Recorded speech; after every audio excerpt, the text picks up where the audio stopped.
girls. Is it Daddy's Clean? Yeah. Yeah. Hey. and my son turned to me and he said, I forget what he said, my life's, direction. He said, I want to do as little as possible to get by. And I was like, that cannot be the goal for your life. It is for a lot of people, unfortunately. Yep. Yeah. We're technology, not to blame tech, it's just moving too quick. It's moving too quick.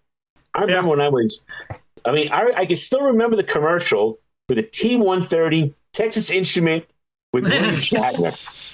And now we have on the stupid cell phone a video camera that I'm able to talk to you. I mean, it's only been how many years? 60 years? You can download an app for a graphing calculator on your phone. You don't have to buy it anymore. Exactly. It's just happening so quickly, and it's just taking us time to whether we will or not, I don't know. I sure hope so. Things go back a little bit. How many of you are in here on a cell phone right now? I got one, yeah. No, not whether you got one, in the video meeting with one. Yeah, that's me. Yeah. That's me. Basically all of you. I'm the lone survivor at the computer. Yeah. Well, it's like I posted a picture of, the other day, I posted a picture of a 28-cylinder, 3,800 horsepower Pratt & Whitney aircraft engine. Are you working on that, or? No. That was just like in a museum. Oh, okay. And I'm going, this was not even made with like CAD on a computer. This was slide rules, all right, math, and a whole lot of brain power. And I thought, I'm looking at the thing, I'm going, that's true ingenuity right there. It is. You look at it, you just go, the conceptualizing of this, that overloads my brain. I'm thinking like that makes my head hurt thinking that, the guys were just sitting around throwing out engineering blueprints that were on their desk that they were drawing on to get it done. Yeah. Well, you know what? What's the movie? I keep watching on TikTok with Kevin Costner, the guy from Big Bang Theory, the black women. Hidden Figures. Right. Hidden Figures, the story of the black women and the way their jobs were whenever NASA was back there in the time. It was amazing what they did with like I said, the IBM computer was just a bunch of dots and dashes. Yeah. And they were, she did all that math on her own to get the trajectory. Like, you got to be kidding me. I got lost after 1 + 1. I mean, come on. It's just see, that generation, the age of accountability, probably had a real low age because everyone had to know how to do things like that. Now you don't. Well, it was like I was listening to a podcast about Sir Isaac Newton, and I think at 13 he was sent off to Cambridge. His professors, they grill you when you get to Cambridge to find out where you stand. By 15, one of his professors was saying that he was really kind of remedial in math, all right, which means he really needed a whole lot of help on math. The plague hits. He's sent home along with everyone else from Cambridge, sort of the 16th century, 17th century quarantine. Within 2 years, he's mastered on his own at home the entire Cambridge Library of Mathematics. And that's when he sits down and he mathematically maps out the motion of the planets and formulates his law of gravity, right? And I'm thinking, let's see somebody master trigonometry without a professor standing over. Yeah, exactly. Exactly right. This guy went from remedial math to going, he's never going to make it in math, to mastering every and formulating calculus on his own, to fill in the blanks. And that's it's a whole nother level of thinking. All right. After this discussion, I think they should move bar mitzvahs and confirmation about 10 years down the road. Yeah, you get your bar mitzvah when you can drink, okay? Until there you go, right, 21.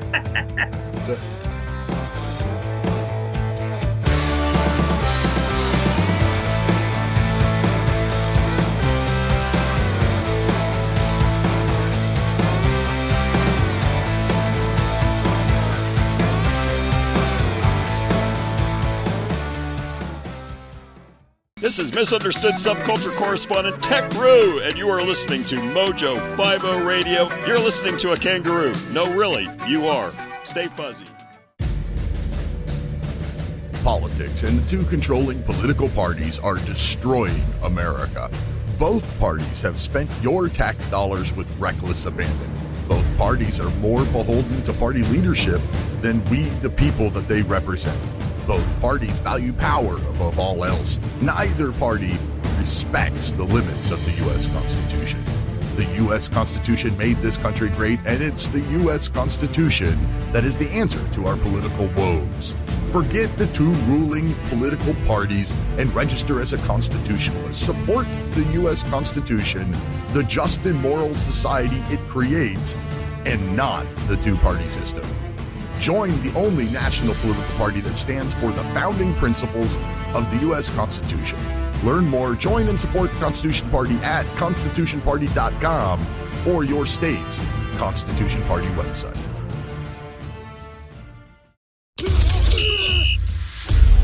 My name is Jeremy Stolniker. I'm the CEO of the Mighty Oaks Foundation, and I'm here with my pastor, Steve Chappell, who is the pastor of Coastline Baptist Church here in Oceanside, California. And we are here today to tell you about our new book, Offensive Faith. In the Old Testament, the psalmist asked the rhetorical question, if the foundations be destroyed, what are the righteous to do? And it seems like we're living in a time when the foundations are being destroyed in a lot of different ways. Here's the great news. God has given us incredible insight in His Word that can not only encourage us to hold on in times like these, but to help us to move forward by faith. And I think our goal in this book and what we hope for you, once you pick it up and you read it, is that you will be encouraged and equipped to go on the offense with your faith in a world that seems so often out of control. Order your copy of Offensive Faith today on Amazon.com.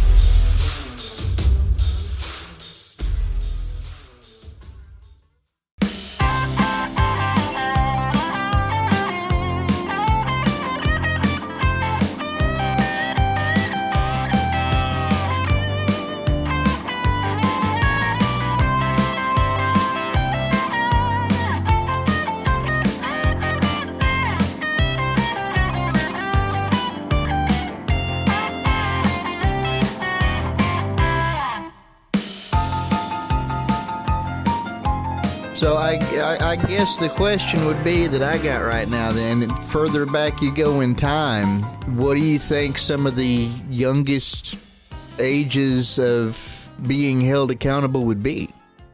Well, you go back before Christ to the, pre-Roman days. As a father of a household, you were the absolute king of that household. Mm-hmm. Everyone obeyed you. It was not unusual to hear of somebody killing their child. It was not unusual for incest to be rampant in the household. It was literally horrific. In fact, there's I forget the church father who wrote about it, but writing to his Roman detractors, he talked about how holy Christians held up marriage compared to his Roman counterparts, and made fun of them, said, your gods commit incest because you commit incest. It was the way that Roman society was. If you were an upper class Roman, you could order anybody around to do anything you wanted who was at a class below you. And that included sexual favors. Julius Caesar at banquets used to go and sleep with the senators' wives in order to prove his power, to show off that, you know what, there's nothing you can do about it. That was just the way the world was before the Christian Revolution. I think we just tangented away from the question, though. We're looking at if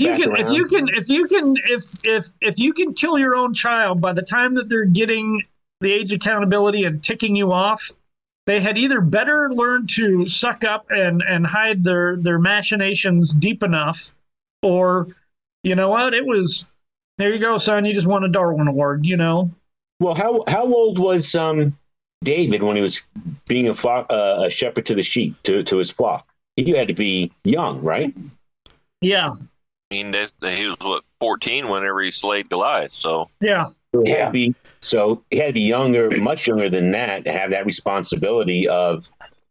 So yeah, he was probably out there for 4 or 5 years already, watching over the sheep. So you're looking at 7, 8 years old at that time. You're required to be responsible for the family's livelihood, really.